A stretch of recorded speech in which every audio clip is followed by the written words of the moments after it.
एकनाथ शिंदे शिवसेनेत भाकरी फिरवण्याच्या तयारीत। पक्ष संघटना आणि मंत्र्यांमध्ये बदल केले जाण्याची शक्यता। कोकण पश्चिम महाराष्ट्राशिवाय अन्य भागात निवडणूक कामगिरी प्रभावी नसल्याने शिंदे नाराज।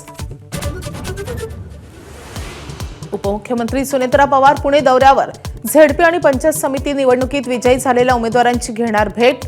उपमुख्यमंत्री झाल्यानंतर पहिल्यांदाच कार्यकर्त्यांशी संवाद साधणार। तुम्ही 50 खोक्यांच्या आरोपाचे पुरावे द्या, मी चंद्रपुरातील 1 कोटीच्या आरोपांचे पुरावे देतो। मनसे नेते संदीप देशपांडेंनी पुन्हा ठाकरेंच्या शिवसेनेला डिवचलं। माजी मंत्री आणि काँग्रेस नेते रणजित देशमुख यांच्यासह तिघांच्या विरोधात नागपूर कोर्टाचं अटक वॉरंट। धनादेश न वटल्या प्रकरणाच्या सुनावणीस गैरहजर राहिल्यानं कोर्टाचा दणका।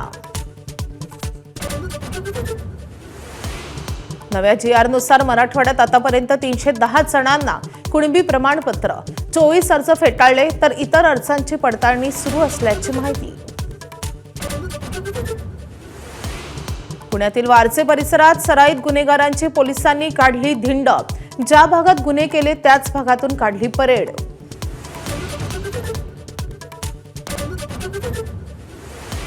नागपूरकरांचा प्रवास आणखी सुखकर होणार। 50 ई-बसेसचं पंतप्रधान नरेंद्र मोदींच्या हस्ते व्हीसीद्वारे उद्या लोकार्पण।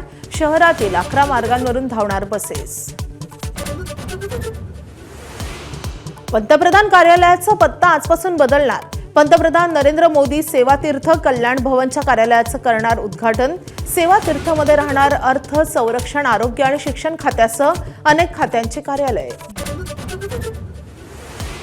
भारताचा फ्रान्सकडून आणखी 114 राफेल विमान खरेदीचा निर्णय। एकूण 3,60,000 कोटी रुपयांची संरक्षण सामुग्री घेणार। भारताच्या इतिहासातली सर्वात मोठी संरक्षण सामुग्रीची खरेदी ठरणार।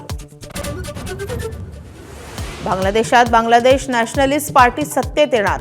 300 पैकी 212हून अधिक जागांवर विजयी आघाडी किंवा विजय। तारिक रेहमान यांच्या पक्षाला मोठा विजय। जमात-ए-इस्लामी पक्षाला 72 जागाच मिळणं शक्य। एबीपी माझा, उघडा डोळे बघा नीट।